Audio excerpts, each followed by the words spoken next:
The morning sun glints off the choppy waters of Zanzibar Harbour. August 27, 1896.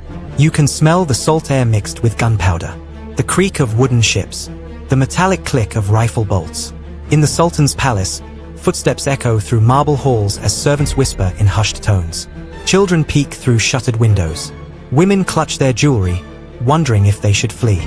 Outside, British warships sit like sleeping giants, their cannons already trained on the ornate walls. Sailors in crisp white uniforms move across the decks. Officers peer through telescopes. The tension is so thick you could cut it with a blade. It's 8:58 a.m. 2 minutes until the ultimatum expires. 2 minutes until history changes forever. What you're about to witness is the shortest war ever recorded. 38 minutes. Less time than it takes to cook dinner.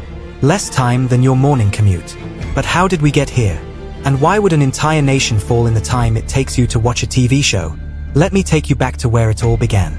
And trust me, this story has more twists than you'd expect. Picture Zanzibar in the 1890s. An island paradise off the coast of East Africa. Palm trees swaying in ocean breezes. Bustling spice markets filled with cinnamon, cloves, and cardamom. The air thick with exotic scents. Dhows with their triangular sails gliding between coral reefs. But beneath this tropical beauty, tension simmers like a pot about to boil over. This is the age of empires. The great powers of Europe are carving up Africa like a Thanksgiving turkey. And Britain? They want their slice. A big one. Zanzibar isn't just any island. It's a strategic gold mine.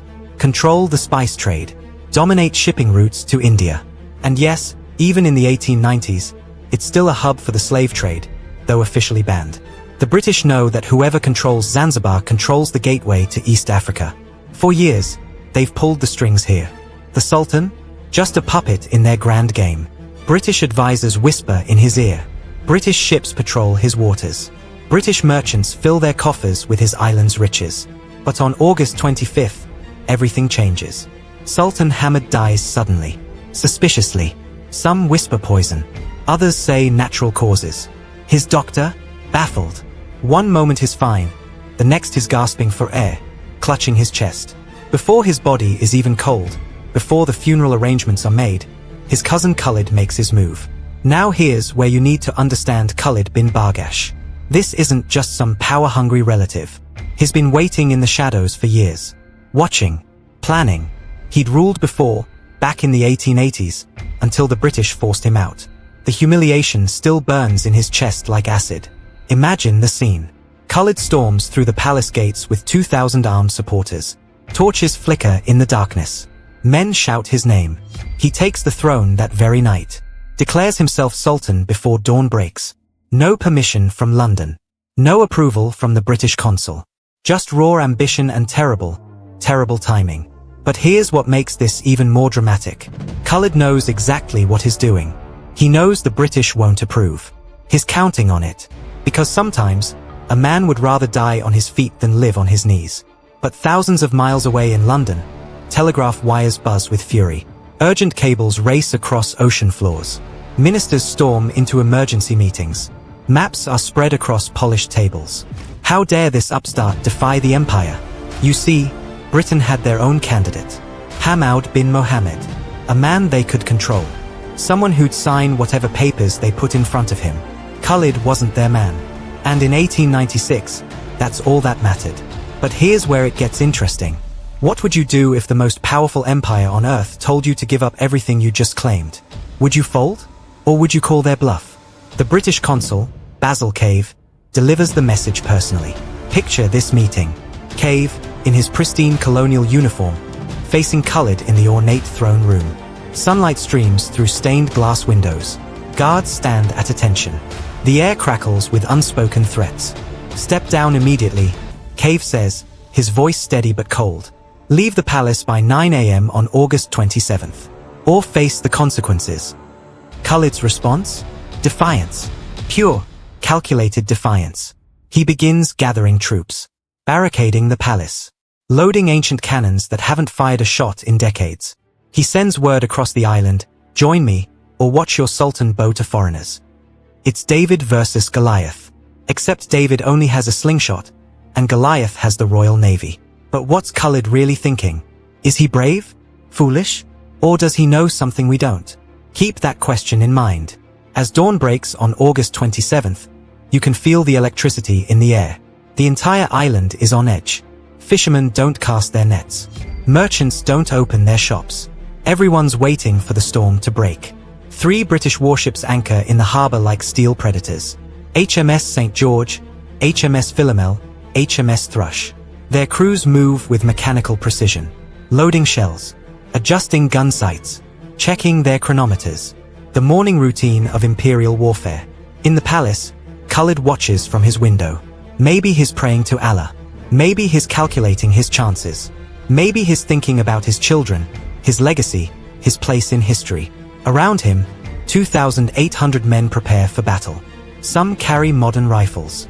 Others clutch spears and curved swords that belong to their grandfathers. All of them know they're outgunned. The irony is cruel. These men are defending their homeland with weapons that would have been outdated 50 years ago, against the mightiest navy the world has ever seen. The clock ticks toward 9 a.m. British officers check their pocket watches. Gunners stand ready, hands on firing mechanisms. The entire island holds its breath. Even the seabirds seem to sense something's wrong. But here's what nobody expected. Not the British. Not Khalid. Not the civilians hiding in their homes. The war wouldn't last hours. It wouldn't even last one.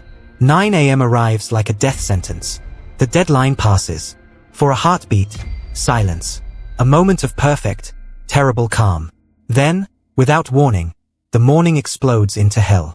British cannons erupt in unison. The sound isn't just loud, it's apocalyptic. It rattles windows miles away. Birds explode from trees. The very air seems to tear apart. Shells scream through the air like banshees. The first one strikes the palace wall. Ancient stone and mortar cascade down like rain. Then another, and another, and another. Imagine standing in that courtyard. The ground shaking beneath your feet so violently you can't stay upright. Smoke filling your lungs, making you gag and cough. The acrid smell of gunpowder mixing with burning wood and something worse. Something you don't want to think about. Khalid's men fire back desperately. Their old cannons boom like thunder, but their shells fall harmlessly into the harbor. Their rifles crack and pop, but the bullets bounce off steel ship hulls like raindrops. It's like throwing pebbles at a hurricane. Within minutes, sections of the palace are ablaze. The Sultan's flag burns, its colors melting in the heat. Wooden beams crash down, sending up showers of sparks. Through the smoke and chaos, you can hear screaming, shouting orders that no one can follow. The whistle of incoming shells mixing with human agony.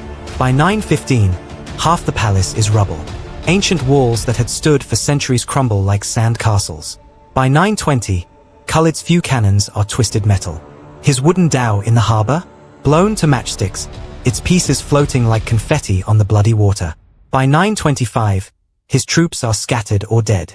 Men who'd marched proudly into battle now lie motionless in the dust. Others flee through palace gardens, throwing down their weapons as they run.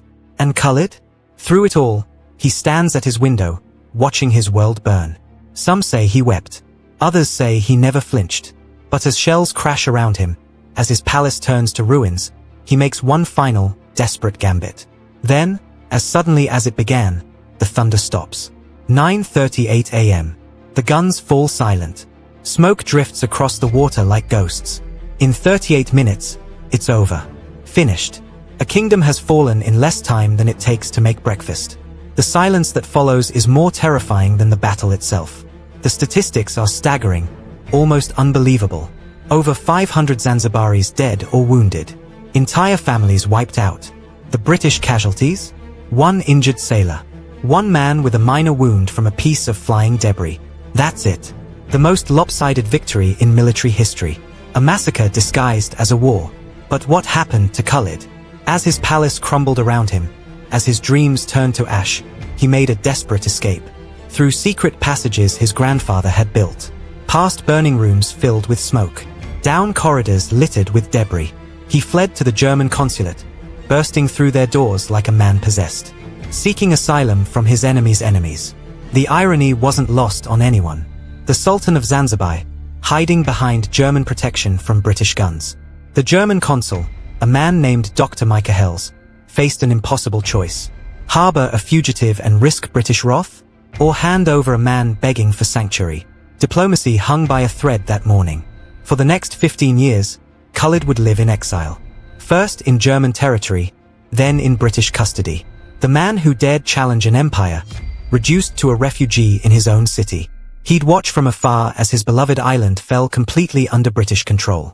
As his people adapted to new masters. As history moved on without him. Subscribe for more untold stories from history that will change how you see